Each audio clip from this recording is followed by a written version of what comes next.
بسم الله الرحمن الرحیم. د ټولو نه مخکې زه ټول افغان ولس ته د مینې نه ډک سلامونه، پاکې هیلې او نیکې پیرزوینې وړاندې کوم. ګرانو وطنوالو، په ځانګړې توګه د سپتمبر د 11 څخه وروسته ځینې پوهان د ځان وژونکو بریدونو مسؤلیت یوازې اسلام بولي او ادعا کوي چې ترهګر هر وخت د شهادت په لټه کې وي. یو پوه رابرټ پیپ ټینګار کوي چې ځانمرګي برید یوه ستراتیژیکي وسیله ده چې له لارې ترهګر د هغو رژیمونو په وړاندې جګړه کوي چې دوی د اشغالګرو په توګه باندې ګوري. بله خبره دا ده چې ځانمرګي بریدونه خو په دویم جهاني جنګ کې د جاپانیانو او د سوشلیست تعامل پړانګانو لخوا پیل شوي وو او بیا وروسته د اسلام پالو ډلو لخوا ومنل شو. په دې توګه ځانمرګي بریدونه په منطق یا اصل کې اسلامي نه دي. سره له دې د ځان وژونکي برید او اسلام ترمنځ د پام وړ اړیکه لږ تر لږه یو څه د ځینو غیر موصول فتوا پر اساس منځته راغله، په کوم کې چې ځینو علماو تاوتریخوالي ته مشروعیت ورکړی دی. یوسف القرداوي په کال 2003 کې په یوه بدنامه فتوا کې د فلسطینیانو د ځانمرګو بریدونو په تاییدولو سره وویل د صهیونیستي نیواک په وړاندې د مقاومت لپاره د فلسطیني ډلو لخوا د شهیدانو عملیات په هیڅ صورت ممنوع نه دي، حتی که قربانیان هم پکې شامل وي. ځینې ملکي وګړي یو ځوان یا ښځه چې خپل ځان د دښمن په منځ کې الوزوي، پرته له دې انساني بمونو بله کومه وسیله دښمن ته زیان رسولی شي، د خوبه محرومه کولی شي او کولی شي چې د امنیت او ثبات احساس له منځه یوسي. بل اړخ ته خالد ابوالفضل تشریح کوي چې قرآن د انسان د لوستونکو د تنوع له امله په مختلف ډول تفسیر کیږي. هغه د قرآن د تاوتریخوالي پلوه تفسیرونو لپاره د هغه لوستونکو ستونزې ته اشاره کوي څوک چې د متن تاریخي او اخلاقي شرایطو سره بلد نه دي او هغه په پام نه نیسي. د دې پر ځای ابوالفضل د قرآن تفسیر د سولې او زغم د هڅونې متن په توګه کوي. د هغه لپاره جهاد یوازې د دفاعي هدف لپاره یا د ظالم رژیم په وړاندې د جرم لپاره جواز لري. د تاوتریخوالي پلوي تعبیرونه نه یوازې د اشغال لاندې د عصري یعنی جدید مسلمانانو ټولنو بلکې د منځنیو پیړو مسلمانو ټولنو سیاسي شرایط منعکس کوي، ځکه چې په منځنۍ پیړو کې د تاوتریخوالي احساس او تجربه د هغه څه سره توپیر درلودو چې موږ نن ګورو او تجربه کوو. په هغه وخت کې نړیوال قانون یا نړیوال بنسټونه شتون نه درلودو او نه هم د جنگي جرمونو، بشري حقوقو یا د کورنۍ تاوتریخوالي مفکورو شتون درلودو. خو د بده مرغه د موجوده زمانې علما په عمومي توګه د نوي اسلامي لیدونو د رامنځته کولو پر ځای د اسلامي روایتو ساتنه کوي او دغسې د نوي لیدونو منځته راوړلو دپاره لاره نیسي.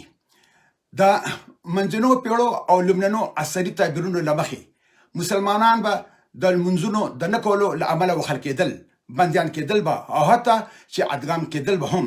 چې څوک به مرتد شو نو هغه یو ډېر لوی جرم و او مرتد به ژوند هم د لاسه ورکوو.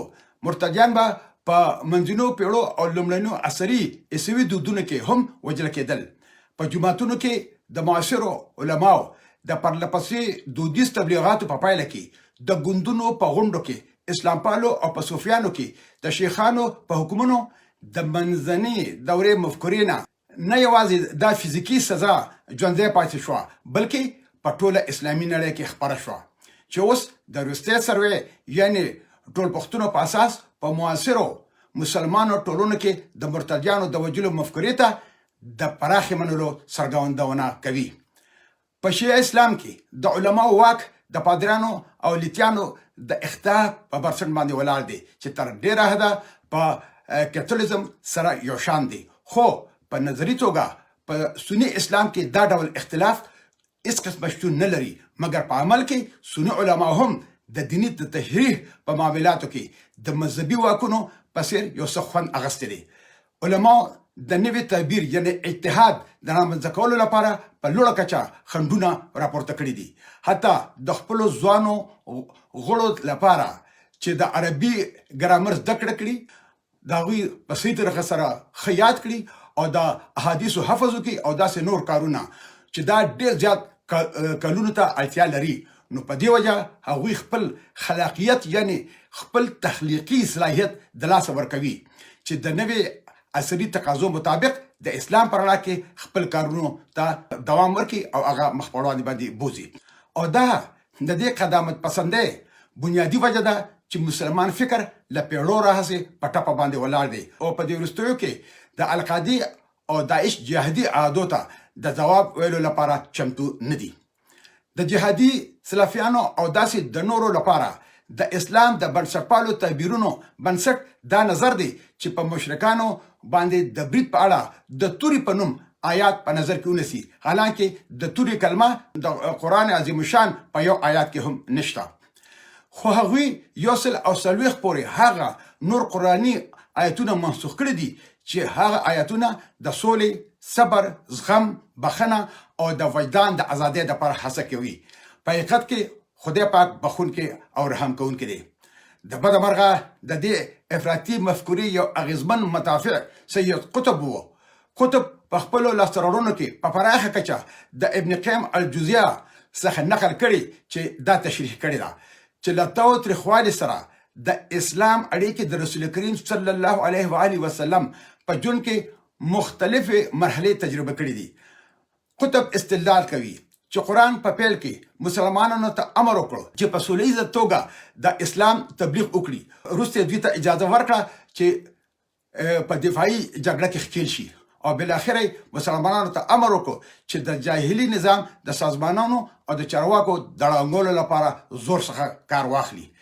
د قطب په وینا معاصر مسلمانانو باید په ټوله نړۍ کې د ځواک څخه کار واخلي ترڅو دا ثابته کړي چې حکومت د خدای دی او بل طرف ته خلک د خپلو غوښتنو له غلامۍ څخه خلاص کړي او د انسان جوړ شوي قوانینو په لغوه کولو سره د شریعت پلي کړي. قطب ټولې معاصرې ټولنې د جاهلیت په حالت کې له اسلام څخه مخکې د کفري ټولنې سره مساوي کړي دي. دغه لپاره نړیوال قانون او حتی کورني حقوقي بنسټونه هیڅ اهمیت نه لري. د غیر مسلمانانو لپاره قطب وایي چې یا دې دوی د مسلمانانو د ځانګړو مالیاتو په بڼه تسلیم شي او یا دې د دوی په وړاندې جنگ وشي. د ټولو موجوده مسلمانو ټولنو د جاهلۍ په توګه په تعریف کولو سره قطب د مسلمانانو سیاسي مشرانو او د هغوی د ملاتړ په وړاندې د تاوتریخوالي کارولو ته هم مشروعیت ورکړی دی. که څه هم د قطب لیدلوري په څو بنسټپالو ډلو اغیزه کړې ده خو دا د مسلمانانو د اصلي طریقې نه بالکل لرې ده. مسلمانان وایي که له مشرکانو څخه کوم یو کس تا سره پناه وغواړي هغه ته پناه ورکړه تر څو چې هغه د خدای کلام واوري، بیا هغه خپل د امن ځای ته ورسوي. دا ځکه چې دوی داسې خلک دي چې دوی نه پوهیږي، دوی د هیڅ نه هم نه دي خبر او چې یو ځل دوی پوه شي نو بیا به په سمه لار باندې روان شي. د معاصرو پخوانو فقهاو نړۍ په دارالاسلام یعنی د اسلام کور او دارالحرب یعنی د جنگ ځای باندې ویشلې ده. دا مفکورې په اسلامي هوادونو کې د مساوي طبیعت رامنځته کولو، په لویدیځو ټولنو کې د مسلمانانو ادغام او د یو ډیر سولیز نړیوال نظام د پراختیا له عصري نظریاتو سره ډیر لوی په ټکر کې دي. خو علما هم د دې مسلې مسؤلیت په غاړه لري ځکه چې د اسلام په تفسیر کې د دوی انحصار د مسلمانانو د فکري ژوند د ګډوډۍ له امله شوی دی. د پایلې په توګه مسلماني ټولنې په فکري توګه دومره متحرک نه دي چې د جهادي سلفي پروپاګاندا په وړاندې موثره استدلال تولید کړي. ترهګرۍ او د تاوتریخوالي نور ډولونه پیچلې پدیدې دي. دا یوازې د مذهبي یا سیکولر افکارو له امله نه رامنځته کیږي. نور عوامل په ځانګړې توګه سیاسي او ټولنیز اقتصادي شرایط هم تاوتریخوالي لامل کیدی شي. د ډیموکراټیک سولې نظریه استدلال کوي چې دیموکراسي د یو بل په وړاندې د جګړې امکان نه لري. دا تیوري د ممکنه میکانیزمونو په پوهېدو کې چې د استبداد او جنګ سره تړاو لري ولس سره مرسته کوي. دا نظریه استدلال کوي چې دیموکراتیک نورمونه او بنسټونه د ټولنو ترمنځ د متقابل تفاهم پیاوړي کوي، خو د دې په مقابل کې استبدادي نورمونه او بنسټونه کېدای شي دوه اړخیزه بې باورۍ ته وده ورکړي. د سولې د ټینګښت لپاره بل میکانیزم دا دی چې دیموکراتیک بنسټونه او د خلکو خلاصې او آزادې خبرې اترې د هغه فیصلو او تصمیم کوونکو کسانو مخه نیسي که هغوی داسې فیصلې کوي چې هغه د ولس په ګټه نه تمامیږي. خو د دې په مقابل کې استبدادي واکمنان نه د نمایندګیو بنسټونو لخوا څارل کیږي او نه هم د عامو بحثونو له لارې حساب سره مخامخ کیږي. په دې توګه استبدادي رژیمونه د خپلو واکمنانو د بې حسابه پریکړو له امله د جګړې د پیل احتمال کیدای شي. استبداد د سولهییز ځواک د انتقال د مخنیوي او د مخالفو ډلو د بنسټپالنې له لارې د تروریزم او مدني شخړو هم لامل کیدای شي. مفکوره او پیسې په دیموکراسي کې د حکومت او اپوزیسیون ملاتړ کوي. کله چې نظام استبدادي وي نو د حکومت او اپوزیسیون دواړو لخوا تاوتریخوالی ډېر امکان لري. په ډېرو مسلمانو هیوادونو کې استبدادي رژیمونه د مخالفینو په ځپلو سره ژوندي پاتې شوي دي چې وروسته د مخالفینو د ځپلو لپاره د زور نه هم کار اخیستی دی. د متقابل تاوتریخوالي په دې حالت کې سولهییز ډلو د ژوند کولو لپاره ډېر کم فرصت درلوده چې په ډیموکراتیک شرایطو کې هغوی دا فرصتونه ډېر په ښه طریقه سره درلودل. د استبدادي دولتونو تاریخي او ټولنیز اقتصادي ریښې په ډېرو مسلمانانو او سیکولر هیوادونو کې ډېر پیاوړي دي. په داسې حالت کې مسلمانان او سیکولرستان سره یو شان دي. په 20مه پیړۍ کې د ترکیې د اتاتورک، د ایران رضا شاه پهلوي، د مصر د جمال عبدالناصر او د ټیونس د حبیب بورګیبا په ګډون سیکولر رژیمونه استبدادي رژیمونه رامنځته کړل چې د مختلفو اسلام پالو او سوشلیستي ډلو د افراطیت لامل شو. د خمیني په مشرۍ کې د اسلام له انقلاب وروسته اسلام پالو په ډیرو اسلامي هیوادونو کې د حکومت د یوې برخې په توګه او یا هم د نفوذ لرونکي اپوزیسیون په جوړولو سره سیاست ته بڼه ورکړه. پر دې سربیره نورو اسلامي لوبغاړو، علماو او صوفي شیخانو هم په دې هیوادونو کې ډېر سیاسي نفوذ ترلاسه کړو، خو د اسلامي هیوادونو سره د استبدادي او تاوتریخوالي د ستونزو په حل کې هیڅ مرسته نه ده کړې. په حقیقت کې دغه اسلامي لوبغاړو دا ستونزې نورې هم پیچلې کړې دي. په لنډه توګه استبدادي دولت پرته له دې چې د سیکولرانو او یا د اسلامي فعالینو په واک کې وي په ډېرو اسلامي هیوادونو کې د تروریزم، کورنۍ جګړو، د بهرني جګړو او ترهګرۍ سره تړاو لري. په دې وروستیو کې سني او شیعه علماو په منځني ختیځ کې د تاوتریخجن فرقه پالنې په پراختیا کې مرسته کړې ده. د فرقه‌ایز تاوتریخوالي په پایله کې د عراق او سوریې په څېر کورنو جګړو او تروریزم ته وده ورکړې ده. سوریه د نیمې پیړۍ راهیسې د عرب سوشلیست باس ګوند لخوا واکمنه ده. حافظ اسد او وروسته د هغه زوی بشار الاسد د اسلامي اخوان المسلمین په ګډون د مختلفو سني یاغانو ډلو په وړاندې قتل عام ترسره کړو، کوم چې په نهایت کې د اوسنۍ کورنۍ جګړې ورته لمن وهلو کې مرسته وکړه او یو سیاسي ګډوډي منځته راوستو. دې سیاسي ګډوډي د اروپا، منځني ختیځ، شمالي افریقا او نور ځایونو څخه د زرګونو جهادیانو لپاره خوندي ځایونه رامنځته کړل چې د داعش په ګډون یې بېلابېلې ډلې جوړې کړې. بل اړخ ته په عراق کې د عرب سوشلیست باس ګوند د سني اقلیت تر کنټرول لاندې و او له کال 1988 څخه تر د کال 2003 پورې پر دغه هیواد واکمني کوله. صدام حسین له ایران څخه یوه لسیزه جګړه وکړه، کویت یې اشغال کړو او په زرګونو شیعه عربان او کردان یې ووژل. د امریکې له یرغل وروسته شیعه اسلام پالو سیاستوالو د عراق پر سیاست واکمني وکړه. د شیعه واکمن رژیم دا دومره فرقه‌ایز شو چې ډېر سنیان له القاعده او وروسته له داعش سره یوځای شول. په لنډه توګه د عراق او سوریې کورنۍ جګړې او په دغه دوه هیوادونو کې د داعش را څرګندېدل د سیکولریستي او اسلام پالو رژیمونو په ګډون ډېره زیاته پیچلې سابقه درلودله او دغه دواړه سیکولریستي او اسلام پاله رژیمونه استبدادي وو. تاوتریخوالي دا یو ځانګړې پیچلې پدیده ده چې په مذهبي یا سیکولر نظرونو پورې محدود نه ده. لویدیځ استعمار له تاوتریخوالي سره د مسلمانانو د ښکیلتیا یو لوی شرط دی، خو بیا هم لویدیځ استعمار په تاوتریخوالي کې د غیر غربي فعالینو ښکیلتیا لپاره نه کافي او نه اړبند شرط دی. که څه هم د اسلام د اصل د تاوتریخوالي د ملاتړي دین په توګه انځورل سم کار نه دی، خو جهادي سلافیزم چې د اسلام یو ځانګړی تعبیر دی له ترهګرۍ سره تړاو لري، ولې مسلماني ټولنې تر ډیره حده د داعش او نورو جهادي ډلو د پروپاګاندا په مقابل کې ناکامه پاتې شوي دي او دا بې کیفیتي د علماو د اسلام د تفسیر د انحصار او په نتیجه کې د مسلمانانو ترمنځ د فکری رکود یعنی جمود د علماو له واکمنۍ سره تړاو لري.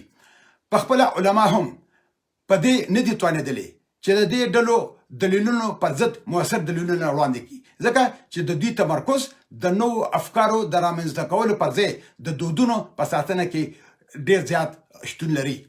دا حقیقت چې سلفیان چې د اصلي مذهب د علما او صوفي شیخانو له دودیز واک سره په ټکر کې دي، د اسلام په اړه حتی ډېر افراطي تفسیرونه تولید کړي دي. په متضاد ډول ځینې مسلمانان د علما او شیخانو د پوښتنې په اړه باندې ډېر زیات احتیاط نه کار اخلي. د اسلامي نړۍ ډېر دولتونه د استبدادي دولتونو په توګه دوام لري. دغه دولتونو ظالمانه سیاستونه تعقیب کړل او په دې توګه د جګړې، کورنۍ جګړې او ترهګرۍ لامل شو. مسلمان هیوادونه په غیر متناسب ډول د استبدادي حکومت کچه لري. په دې وروستیو کې د مستعمرو هیوادونو لپاره چې ځوان سیاسي بنسټونه لري دا ستونزمنه ده چې ډیموکراټیک سیاست رامنځته کړي. د عصري سرحدونو سره چې ډېر مخکې د پخوانیو استعمارګرو لخوا اخکل شوي دي، غیر مستعمره هیوادونه هم د ملي هویت رامخکته کولو ننګولو سره مخ دي، کوم چې ډیموکراسي ته یو ډېره لویه ستونزه ده. لکه څنګه چې نیویارک عامه کتابون رئیس انتوني مارکس لیکي، ملي یووالي د ډیموکراسي لپاره یو اړین شرط دی. پرته له دې ډیموکراسي بالکل ناشونې ده. د دویمې نړیوالې جګړې له پای ته رسېدو وروسته په 1940 کې 240 مسلمان هیوادونه هغه خپلواک شول. له همدې امله د دوی ډیموکراټیک نیمګړتیاوې ډېر وختونه د استعمار میراث ته منسوب شوي دي. د دویمې نړیوالې جګړې له پای ته رسېدو وروسته د ټولو غیر اسلامي هیوادونو شاوخوا د 115 څخه 88 هیوادونو خپلواکي ترلاسه کړې ده او د دغه غیر مستعمرو هیوادونو څخه د 88 څخه 40 هیوادونو ډیموکراسي خپله کړې ده. د دغو غیر مسلمانانو مستعمرو هیوادونو د ډیموکراسۍ کچه د مسلمانو هیوادونو د ډیموکراسۍ د کچه نه ډېره زیاته لوړه ده. په دې توګه استعمار یوازې دا نه تشریح کوي چې ولې مسلمان هیوادونه په غیر متناسب ډول د نورې نړۍ سره استبدادي ښکاري.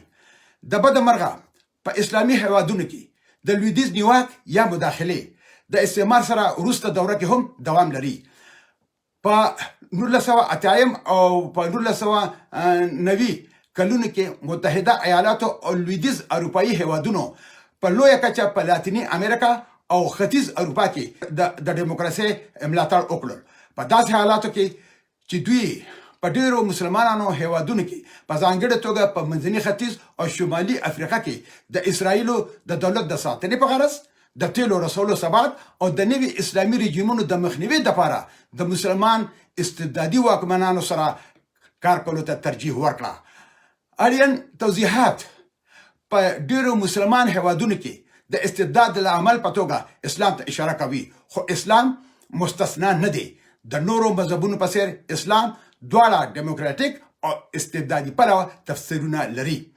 د ښځو لپاره د مساوي حقونو او فرصتونو په اړه د داسې پوښتنو له مخې اندازه کیږي چې آیا نارینه د ښځو په پرتله غوره سیاسي مشران جوړوي، یا آیا د پوهنتون زده کړې د هلکانو لپاره د جنو په پرتله زیاتې مهمې دي؟ که په اسلامي ټولنه کې اصلي دیموکراسي رامنځته شي او د نارینه او ښځو حقونه برابر سره ونیول شي، نو بیا کېدای شي چې ښځې هم د خپل وطن دپاره پیاوړی رول ولوبوي. د بېلګې په توګه 4 ښځې په 4 مسلمان هیوادونو پاکستان، بنګلادیش، ترکیه او انډونیزیا کې چې کله ډیموکراتیک ټولټاکنې ترسره شوې، نو دا د اجرایي رئیسانې شوې. خو که موږ د تاریخ په اوږدو کې وګورو، نو د سویلي کوریا ټولنه هم د سړو د بالادستۍ ټولنه وه او ښځو به ډېر زیات ټیټ ژوند د سړو د بالادستۍ د لاندې تېرولو. خو سویلي کوریا د خپلو تولیداتو او خاص کر د ټکسټایل د تولیداتو لپاره کارخانې جوړ کړې او په هغې کې به ښځو کار کولو او دا تولیدات به په لویه کچه بهر دنیا ته هم لیږل شول.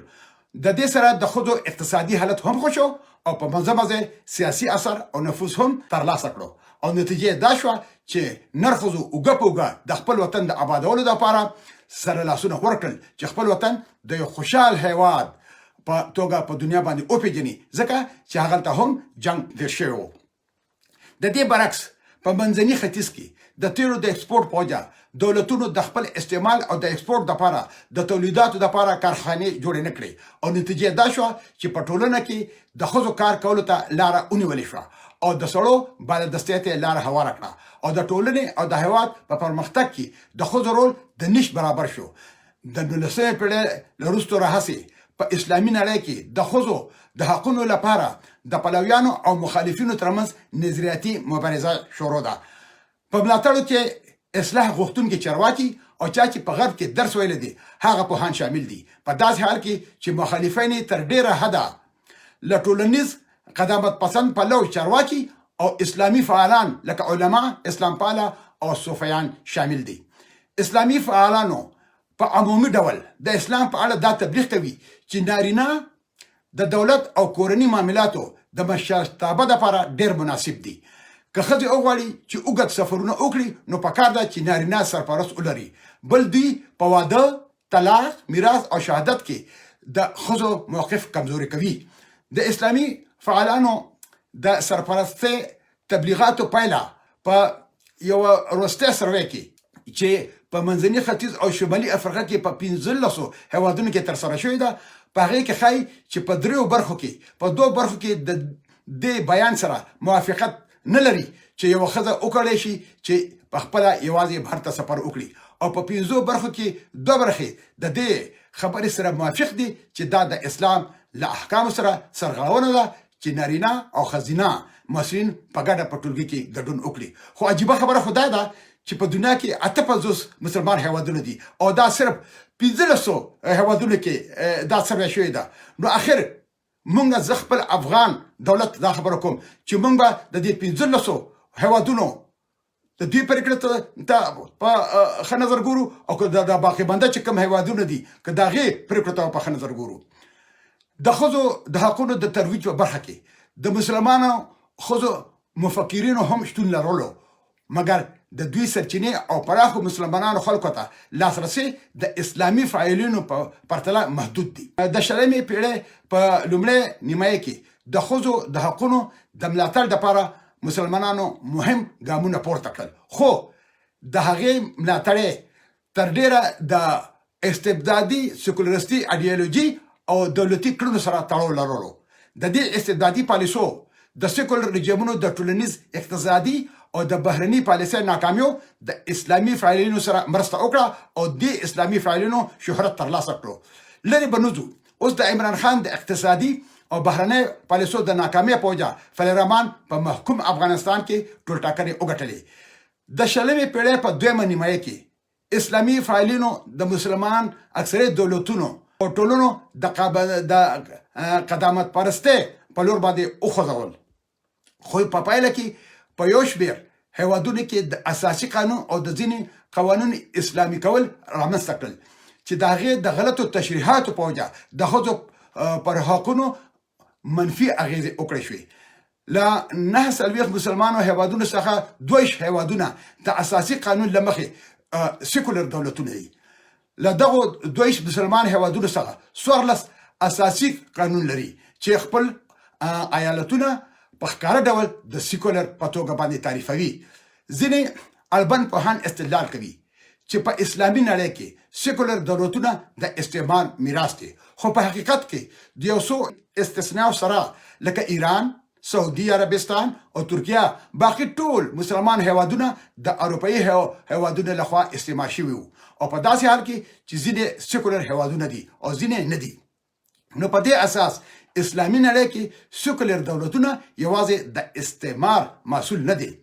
تر د کال 2013 پورې له دغو دویش مسلمان هیوادونو څخه 11 سیکولر اسلامي قانون لري، خو بل اړخ ته دوی استبدادي رژیمونه هم لري، لکه څنګه چې پنځم ډیموکراټیک هیوادونه البانیا، بورکینا فاسو، اندونیزیا، سینیګال او سیریلون دي.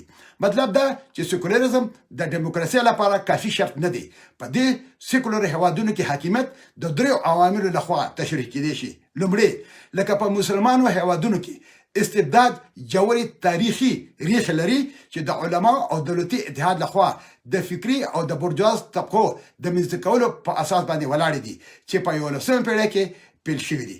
دویم، استعماري میراث په ډیرو اسلامي هیوادونو کې د دیموکراسي مخه نیولې ده، ځکه چې استعمار په خپل اصلي ټاټوبي کې استبدادي وو. د استعمار اغیز په ځانګړې توګه استبدادي پلوه وو، لکه څنګه چې د مرکزی اسیا په استبدادي سیکولر دولتونو کې د شوروي په میراث کې لیدل کیږي. دریم توضیح د سیکولر دولتونو لپاره ځانګړی دی. په ډیرو مواردو کې سیکولرستانو د ټولنیز سیاسي بدلون استبدادي ایډیالوژي منلې ده، په شمول د سوشلیزم او فاشیزم او د دیموکراسي مخالفت یې کړی دی. په تیرو 4 لسیزو کې څو اسلامي هیوادونو سل ډیر سیکولر اساسي قانون او حقوقي نظامونه منلي دي، خو دا بدلون عموما دوه بشپړونکي کورسونه تعقیبوي. لومړی دا چې دا بدلون په ټولنه کې اسلامیزیشن د واکمنانو لخوا تطبیق کیږي. په ډیرو مواردو کې استبدادي واکمنانو د مذهبي پلوه قدامت پرست علما په نظر کې د خپل رژیمونو د مشروعیت لپاره او د مخ په زیاتیدونکو اسلام پالو مخالفتونو سره د مبارزې لپاره په اساسي قانون کې شریعت شامل کړی دی. په دې شرایطو کې قانون اسلامي کول ممکن د مشروع رژیمونو په توګه ولیدل شي چې د مخه استبدادي وو. دویمه لاره د ټولنیز سیاسي تحریک له لارې اسلامیزیشن د ولس د علاقه په واکمنو باندې منل کیږي، یعنی د یو ټولنیز خوځښت منځته راتلل دي، او دا ځکه چې د مختلفو عواملو ترکیب لکه مذهبي احیا کول، نړیوال رجحان، د سیکولر رژیمونو استبدادي او غیر مؤثر پالیسي او د اسلام پالو سیاسي هڅې د دې خوځښت لامل شول. اوس بواخلو پاکستان د اسلام په نوم جوړ شوی دی، خو اسلامي قانون پکې چرته هم نه دی تطبیق شوی او اسلام د وسلې په توګه باندې استعمالېږي.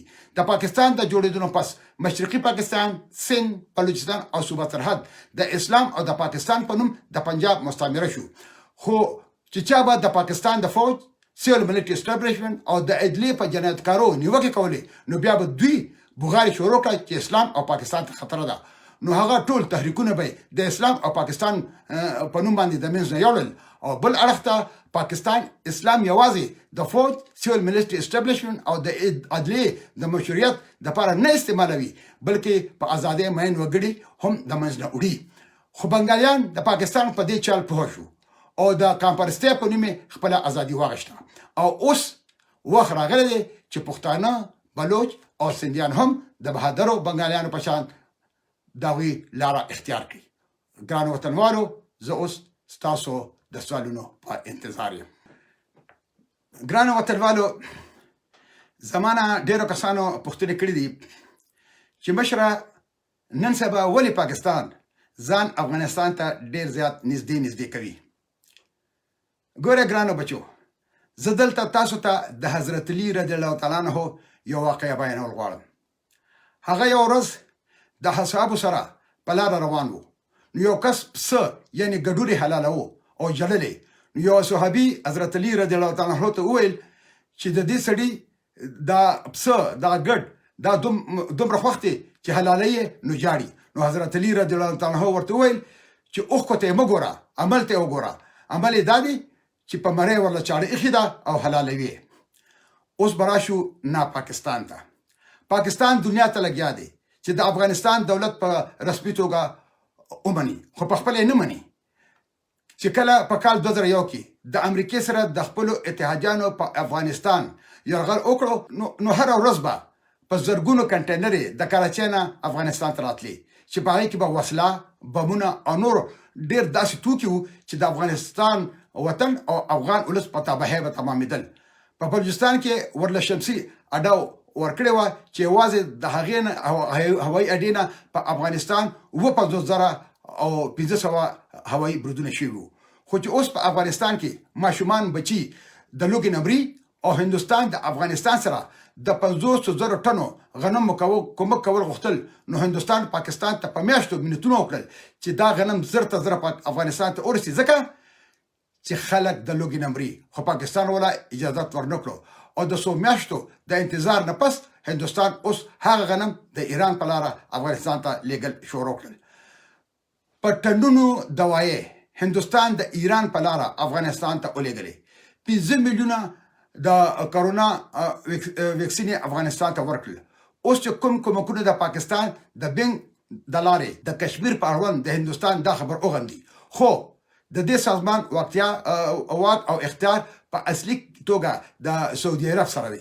نو چا هم هغه کانفرنس ته ونه غوښتو، خو د افغانستان لپاره د سعودي عربیا په وینا په اسلام آباد کې دا کانفرنس راوغوښتلی شو. مطلب دا چې په اسلامي نړۍ کې خو پاکستان ته هیڅوک هم غیا نه اچوي، بلکې اوس خو متحده عرب اماراتو په هندوستان کې چې کوم کشمیر دی په هغې کې د پانګوالۍ لپاره ډېرې پروژې د هندوستان سره لاسلیک کړي. ترکیې په هندوستان باندې 100 ډرون تیارې خرڅ کړي چې پاکستان په هغې هم خفه دی. د امریکای رئیس جمهور جو بایدن عمران خان بیچاره ته مس کال هم نه کوي، ګینې اوس د عمران خان بیچاره په هغې هم ګزاره کیږي. نریندرا مودي هغه د عمران خان ټلیفون نه اخلي، نو زه خو مودي صاحب ته وایم چې خیر دی ټلیفون یې واخله او بیا ورته بند کړه چې خبره دې نه لرم. نو بیا د پاکستان په رسنیو کې راشي چې د مودي دغه سره خبرې وشولې عمران خان سره. د چین سره د سیپیک پروژه هم په ټپه ولاړه ده. سویلي ایشیا یو علاقايي تنظیم ساوث ایشین اسوسییشن فور ریجنل کوآپریشن سارک د دې تنظیم میټینګ په کال 2014 کې پاکستان اسلام آباد کې راغوښتی و، خو یو هیواد ورله هم نو راغلی. اوس بیا پاکستان کوشش کوي چې د سارک د میټینګ راوغواړي. نو هغه بل ورځ د پاکستان وزیر خارجه شاه محمود قریشي هندوستان ته خواست وکړو که تاسو نه راځئ نو نورو هیوادونو ته خو مه وایئ چې هغوی نه راځي. نو علاقايي تور هم پاکستان منځوي دی. د دنیا یو کرکټ ټیم هم پاکستان راتلو ته تیار نه دی. اوس پاکستان یو پالیسي اعلان کړه چې نوم دی نیشنل سکیورټي پالیسي، چې موږ به 100 کاله د هندوستان سره جنګ نه کوو. دوی خو به تر اوسه پورې ویل چې جناب ویلي دي چې کشمیر د پاکستان شارک دی. نو چې دوی وایي چې موږ به 100 کاله د هندوستان سره جنګ نه کوو، نو پاکستان د کشمیر سره خدای پاماني وکړه او د شارک د نشتون په وجه خو بنده مفلوج وي. نو مطلب دا چې پاکستان خپل منطقي انجام یعنی د تجزیه په لور باندې روان دی ان شاء الله. خو بل اړخ ته د هندوستان د طرفه د پاکستان په نېشنل سکیورټي پالیسي هډو څه جواب رانغی، بلکې د هندوستان د فوج د سریز پرون وویل چې پاکستان لګیا دی د لاین اف کنټرول سره نږدې د ترهګرو کمپونو په هغې کې ترهګر لګیا دی تیاروي، ځکه چې هندوستان ته پته ده چې پاکستان یو دروغجن او مکار هیواد دی چې دوی وایي چې دا کار کوم نو پوه شه چې هغه به دا کار نه کوي، او چې وایي دا کار نه کوم نو پوه شه چې پاکستان نه هغه کار خامخا کوي. پاکستان د 40 کالو راهیسې په افغانستان اور بل کړی دی، خو وایي چې دا کار خو موږ نه دی کړی، موږ د افغانستان په کورونو معاملو کې هېڅ مداخله نه ده کړې او دا خو افغانانو په خپله کړی دی. ما خو د مخکې ورځو کې په یو ویډیو کې د طالبانو دولت ته ویلي وو چې د پاکستان نه خو اپیم جوړ شوي دي، په دنیا کې ترېنه هر یو هیواد ځان لرې ساتي چې بدنام نشي. نو یو اړخ ته ټوله دنیا ده او بل اړخ ته پاکستان. نو چې څومره هم د افغانستان دولت د پاکستان نه لرې پاتې شي نو دومره به د افغانستان په کټه باندې تمام شي. اوس مو په لوی الله سپارم. تل دې وي پښتو، تل دې وي پښتونولي او تل دې وي زمونږ د پلار نیکه ګران او خوږ وطن د اباسین نه تر دامه پورې لوی افغانستان. د ازادۍ په هیله مشال خان ټکر. بل یو کس دی جمال احمدزی. هغه پوښتنه کړې ده چې په رسنیو کې دا خبره کیږي چې پاکستان په دنیا کې بالکل منځوي شوی دی. په دې کې څومره صداقت دی؟ ګوره ګرانه، هر کله چې په 5 د اگست کال 2019 کې هندوستان د کشمیر په اړوند ماده نمبر 300 لغوه کړه او کشمیر د هندوستان په سرکاري نقشه کې شامل کړو، نو عمران خان ډیر کوشش وکړو چې د اسلامي کنفرنس سازمان یو غونډه راوغواړي او په هغې کې